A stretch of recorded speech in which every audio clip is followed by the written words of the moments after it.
Focus news 24/7 खबर एक नजर। शिव जी कहाते हो भोलानाथ, भोलानाथ महादेव दिगंबर आपके दीपम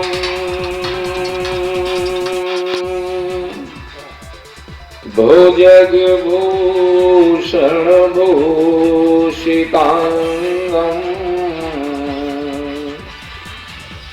व्याघ्राजिनाम्बरधरं जटिलं त्रिनेत्रं पाशाङ्कुशाभयवरा प्रजशूलपाणिं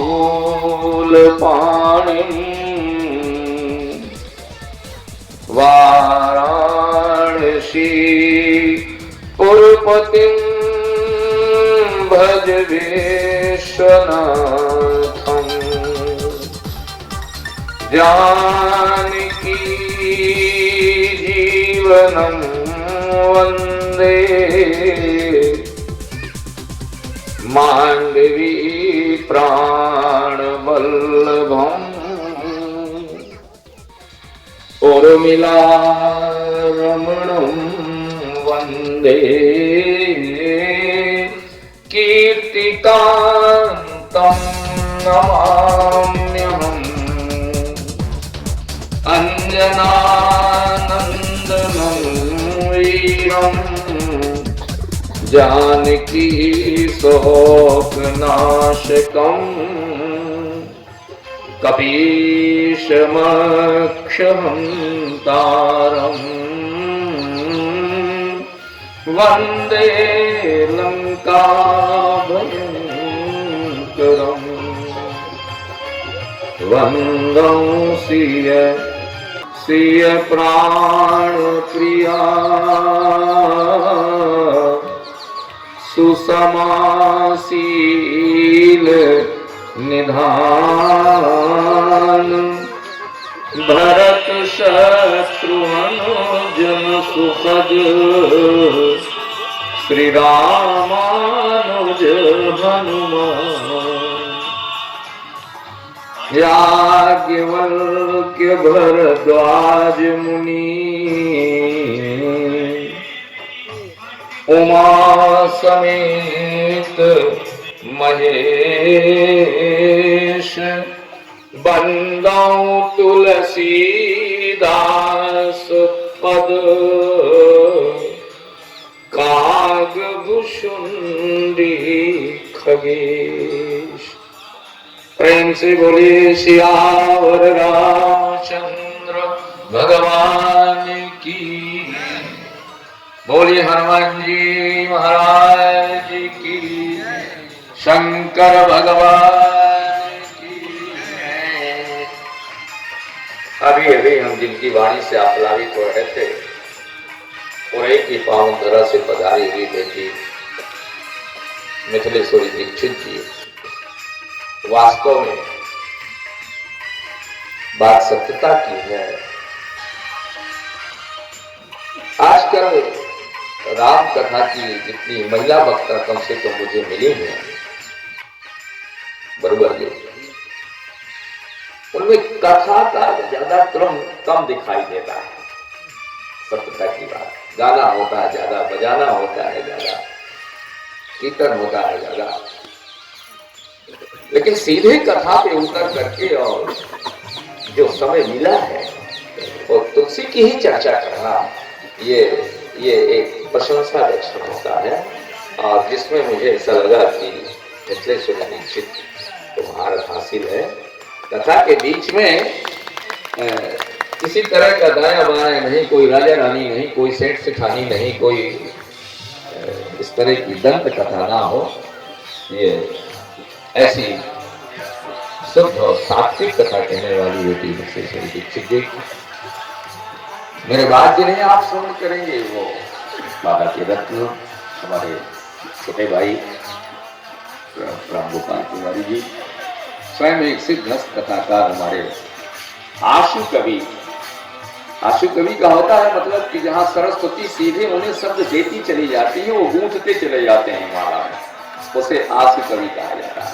माली को फूल देते जा रहे हैं, वो माला बनाता जा रहा है।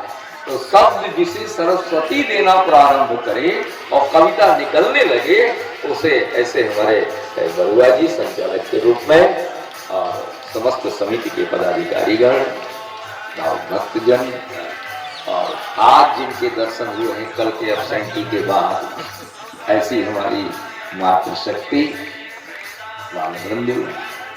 आइए दरबार भगवान का नाम लें। मन तो कल यही था कि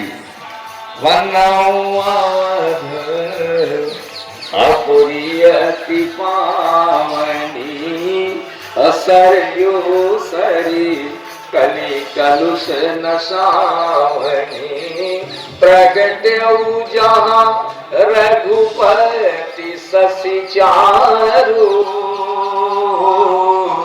अविश्व सुखद खल कमल तुषारु।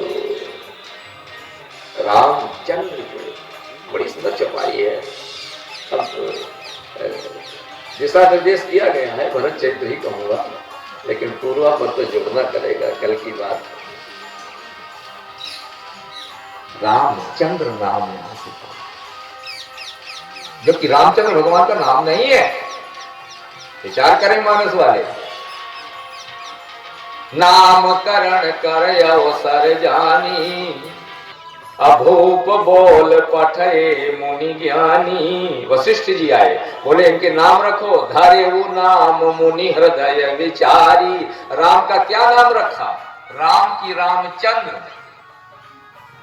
चंद्र नहीं रखा। सो सुख धाम राम यस नाम। गुरु वशिष्ठ ने केवल राम नाम रखा था, और राम पीछे हो गया, रामचंद्र हो गए। तो ये चंद्र कहां से जुड़ गया? अरे कृष्ण के नाम के साथ चंद्र जुड़े तो समझ में आता है, क्योंकि वो चंद्र वंश में उन्होंने जन्म लिया है।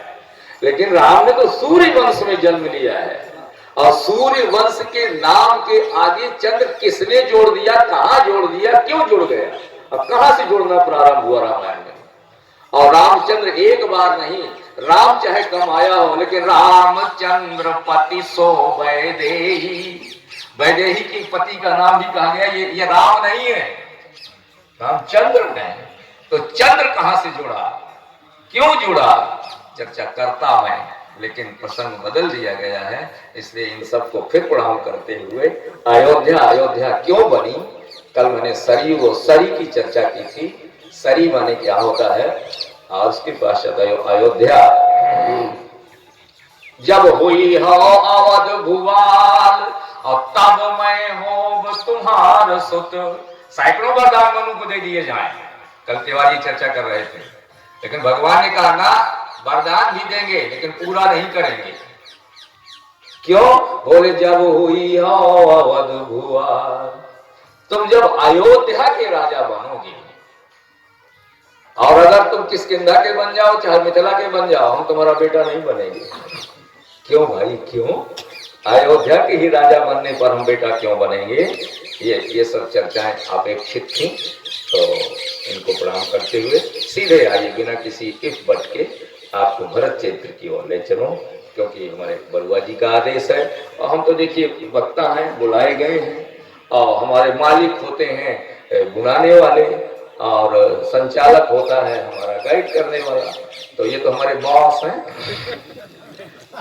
और हमारी अपनी संस्कृति में एक बात कही जाती है कि सैया तोरे बस में चाहे पुदवा डराओ, चाहे चैत्र सुनाओ, चाहे अनसुईया कहो, चाहे जो कहो। आइए, श्री राम जय राम, जय जय राम, श्री राम जय राम, जय राम, श्री राम जय राम, जय जय राम, श्री राम जय राम, जय राम, जय जय विघ्न हरण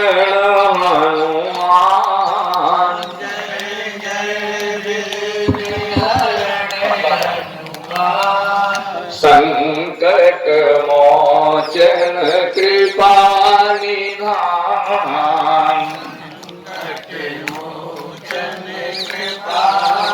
धान श्री राम जय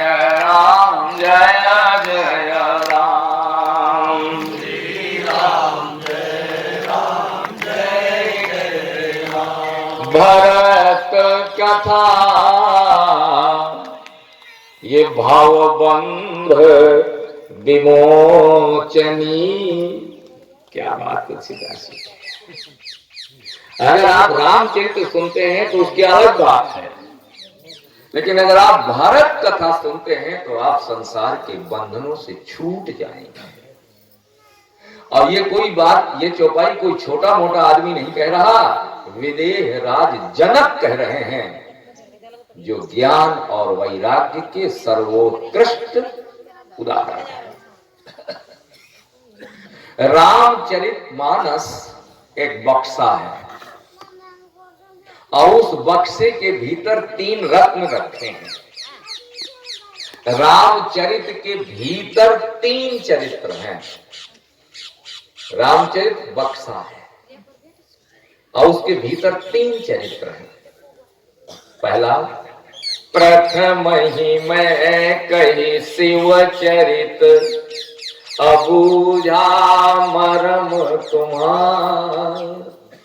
शिव चरित्र रामचरित्र के भीतर पहला। और दूसरा, भरत चरित करने तुलसी जे सादर सुनही। क्या मिलेगा बाबा? सिय राम पद प्रेम, और जो आप नहीं चाहते हैं वो मिलेगा। आवासी होय भव रस विरति। आपका मन जो इस समय मकान, दुकान, संतान और बीवी और बच्चों में फंसा है, वहां से आपका मन छूट जाएगा। अरे कोई चाहता है कि नाती छूट जाए? काहे को भरत चरित सुनेंगे। अच्छा बाबा, यहां से छूटेगा तो बंधेगा कहां? बोले रबड़ के 2 किनारे पकड़कर खींचो, एक तरफ से छूटेगा तो निश्चित रूप से दूसरी तरफ रबड़ जाएगी। तो अगर बीवी बच्चों से छूटेगा तो कहां बंधेगा? बोले राम के चरणों में बंध जाएगा तुम्हारा मन। सिय राम पद प्रेम, आवासी होय भव रस विरति। तो ये दूसरा है रामचरित्र के भीतर। नंबर 1 पर शिव चरित्र, नंबर 2 पर भरत चरित्र, और इसी के भीतर एक तीसरा चरित्र है, पावन तनय के अचरित सुहाए, जामवंत रघुपति सुनाए। हनुमान चरित्र। तो रामचरित्र के भीतर 3 चरित्र, शिव चरित्र, भरत चरित्र, हनुमान चरित्र, और तीनों के वक्ता अलग। शिव चरित्र के वक्ता हैं याज्ञवल्क्य जी महाराज। भरद्वाज सुन, शिव चरित्र सुना रहे हैं याज्ञवल्क्य। शिव चरित्र काकभूषुंडी नहीं सुना रहे हैं। मानस के 4 वक्ता हैं, तुलसीदास जी तो चौथे हैं, लेकिन 3 वक्ता हैं। और शिव जी अपना चरित्र सुनाएंगे ही नहीं, तो शिव जी ने चरित्र नहीं सुनाया। काकभूषुंड ने भी शिव चरित्र नहीं सुनाया। अगर सुनाया होता तो शिव चरित्र के बीच में कहीं भी हे खग, हे भूसुंडी ये शब्द आते नहीं आया। अब भूसुंडी रामायण जहां से शुरू हो रही है, उत्तरकांड में, वहां भी शिव चरित्र की चर्चा नहीं है। काकभूषुंड सामने बैठे तो क्या क्या सुनाया? बोले प्रथम ही अति अनुराग भवानी, रामचरित सर कैस बखानी, पुनि नारद कर मोह अपारा, कहे शिव मुनि रावण अवतारा, प्रभु अवतार कथा पुनि गाई, तब शिशु चरित कहिस मन लाई, बाल चरित कही विविध विधि। भूसुंडी रामायण, इसमें कहीं शिव चरित्र नहीं है। तो शिव चरित्र के वक्ता और श्रोता हैं भरद्वाज जी महाराज, श्रोता हैं, और याज्ञवल्क्य वक्ता है। और भरत चरित्र भरत चरित्र के वक्ता ना शंकर जी हैं, ना भरत चरित्र के वक्ता काकभूषुंडी है, ना भरत चरित्र के वक्ता तुलसी है, और न चार में से कोई नहीं है। बहुत गहराई से देखिएगा। जनरल बात कह देना अलग है, डिबेस्ट मैटर कहना अलग बात होती है। तो भरत चरित्र के वक्ता और श्रोता कौन है? जहां से मैंने बात शुरू की है, भरत चरित्र के वक्ता है विदेह राज जनक और श्रोता है सीता की अम्मा सुनैना जी। और कथा कहां हुई? बोले चित्रकूट में। और कै बजे मंच लगा? बोले रात को 12 बजे। है ना बड़े चित्र विचित्र। विचार करिएगा, वो बात सुनाऊंगा जो बहुत कम लोगों के द्वारा सुनी गई होगी। कई समय सिर भरत गति और रानी सुबानी सयानी। क्या तुलसीदास जी की टाइमिंग है? कब भरत चरित्र शुरू हुआ? बोले समय के सिर पर कथा शुरू हुई।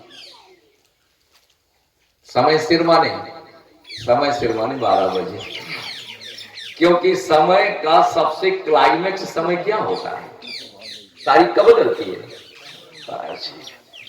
तो चोटी क्या हुई समय की? 12 बजे। उसके पीछे की चर्चा मैं करूं तो बहुत समय लग जाएगा।